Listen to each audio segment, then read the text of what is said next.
오늘 얘기할 주제는 이제 뭔가요? 검찰 수사가 끝나면은 기소유예, 구약식, 구공판 이렇게 보통 세 가지 처분 문제를 받게 될 거거든요. 기소유예라는 거는 이번에 한해서 기소를 하지 않겠다 처분으로서 전과가 남지 않고요. 그리고 구약식이란 약식 재판을 구한다. 구약식 할 때 구자가 구할 구자거든요. 약식 재판, 즉 벌금형을 구합니다라는 검사의 기소 처분이에요. 벌금형이라는 전과가 남고요. 그리고 구공판이라는 것은 공식 재판을 구합니다라는 검사의 기소 처분으로 전과가 남게 되고요. 오늘 다룰 거는 구약식 문제를 받게 됐을 때 어떻게 대응을 해야 되냐 말씀 나눌 수 있을 것 같아요. 약식 재판이란 피해자가 직접 법정에 가서 정식 재판을 받는 것이 아니라 사건 기록만 판사님께 보내 재판을 받는 것을 말하는데요. 약식 재판의 경우에는 법원의 정식 재판 없이 판사님이 검찰에서 보낸 기록만 살펴보시고 대부분 검찰의 청구에 그대로 선고하시거든요.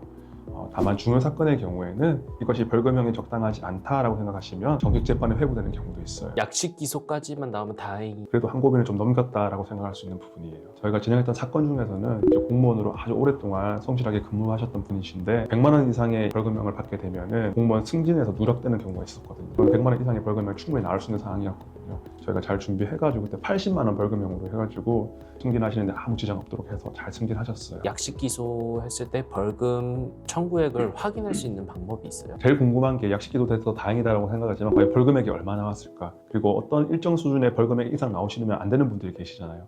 그 부분 입장에서는 이제 이 벌금액이 얼마인지가 되게 중요한 거예요.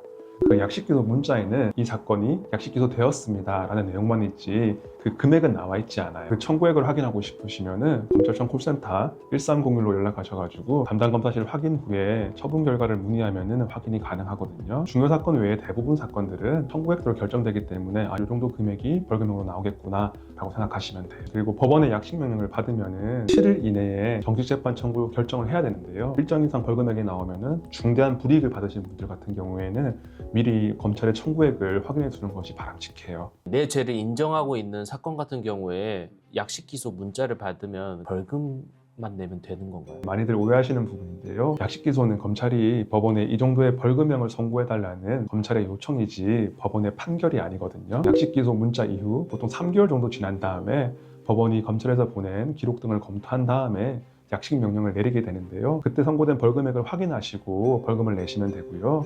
사실 법적으로는 벌금 납부와 무관하게 법원의 약식 명령을 받고 7일 이내에 불복하지 않으면은 사건이 종결되는 거예요. 내 죄를 인정하고 있는데 벌금이 너무 많이 나오거나 부인하고 있는 경우에 그럼 어떻게 해야 되는 거예요? 인정사건이지만 벌금이 일정 금액 이상이면 심각한 불이익을 받는 공무원, 공공기관, 대기업 등에 근무하는 분이시거나 아니면 아직 합의를 안 한 경우, 그리고 부인 사건, 특히 성범죄의 경우에는 약식 명령을 받은 날부터 7일 이내에 정식 재판을 청구할 수 있고요. 주의할 것은 7일 이내에 정식 재판 청구서가 법원에 도달해야 되기 때문에 법원에 직접 방문하시거나 우편 접수하는 경우에는 하루 이틀 여유 있게 접수하는 것이 바람직하고요. 7일이라는 기간은 정식 재판 청구를 결정하는데 매우 짧은 기간이거든요. 검찰 약식 기소 문자가 오면 미리 청구액을 확인해서 1차적으로 검토를 하시고요. 그렇지 못한 분들은 정식 재판 청구가 고민되면 일단 정식 재판을 청구해서 시간을 확보하신 후에 결정하는 것도 방법이거든요.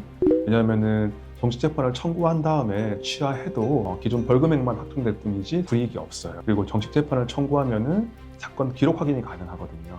수사 단계에서는 비공개였던 사건 기록을 검토해서 내가 선처를 받을 수 있는 가능성이라든지 무죄를 받을 수 있는 가능성을 좀 더 심도 깊게 판단할 수 있단 말이에요. 어떠한 혐의로서 어떠한 이유로서 이 정도의 벌금형을 검찰에서 구형을 했는지 알 수 있기 때문에 기록을 보신 다음에 또 결정하는 것이 바람직하기도 해요. 그전에는 수사의 기밀성 때문에 경찰이나 검찰에서 있었던 여러 가지 수사 기록들을 우리가 볼 수가 없어요.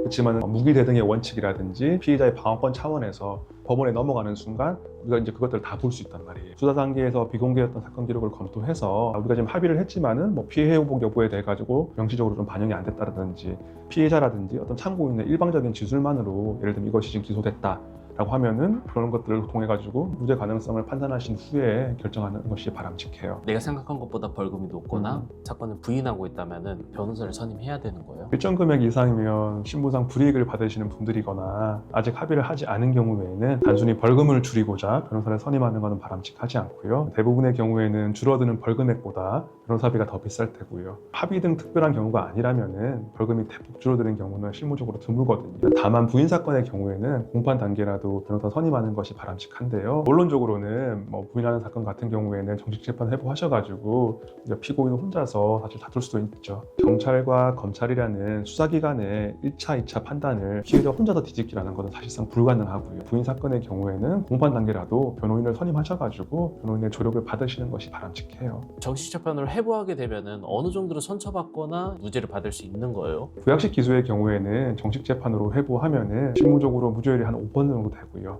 그리고 합의했을 경우에는 선고유예라든지 공소기각 받을 확률도 한 5% 정도 되거든요. 한 10% 정도를 내가 약식 명령 받은 것보다 더 경하게 처벌받거나 아니면 무죄를 받을 확률이 있어요. 구공판의 경우에 실무상 무죄 확률이 한 2% 정도밖에 안 되는 것과 비교했을 때 상당히 높은 확률이에요. 그리고 이런 사건들은 대부분 다 변호인의 조력을 받은 사건들이에요. 정식 재판 청구했는데 벌금이 더 높게 나오는 경우도 있어요? 기존에는 정식 재판 청구의 경우에 약식 명령보다 더 높은 벌금을 선고할 수 없어서 믿져봐야 본전이라는 마음으로 정식 재판을 청구한 경우가 많았거든요. 근데 이러한 부작용이 있다 보니까 2022년도에 형사소송법을 개정해서 이제는 더 중한형의 선고가 가능해졌거든요. 즉 더 높은 형의 벌금을 선고할 수 있어요. 예를 들면 객관적으로 혐의가 인정되는데도 불구하고 거기에 대해서 계속 이렇게 무죄 주장을 한다든지 무턱대고 그냥 깎아달라, 억울하다 이런 말을 한다든지 그런 경우에는 판사님 입장에서는 전 반성하지도 않고 정말 태도도 불량하고 이렇기 때문에 원래 이제 약식 명령에서 선고했던 벌금형보다 좀 더 높은 벌금형을 선고하는 경우도 있어요. 그렇지만 예전과 마찬가지로 더 중한 종류형은 선고할 수 없어요. 그러니까는 벌금형만 선고할 수 있지 이 벌금형보다 더 중한 징역형 등은 선고할 수가 없어요. 그러니까 합리적인 이유 없이 무조건 정치재판 청구해야 되겠다 이런 것은 좀 바람직하지 않고요. 양형 자료들이 좀 반영되지 못했다, 피해자의 진술만으로서 기소가 됐다든지 어떤 진술이 좀 조작됐거나 신빙할 수 없다 이런 부분이 있다든지 그런 경우에 사실 하는 것이 맞는 것 같아요.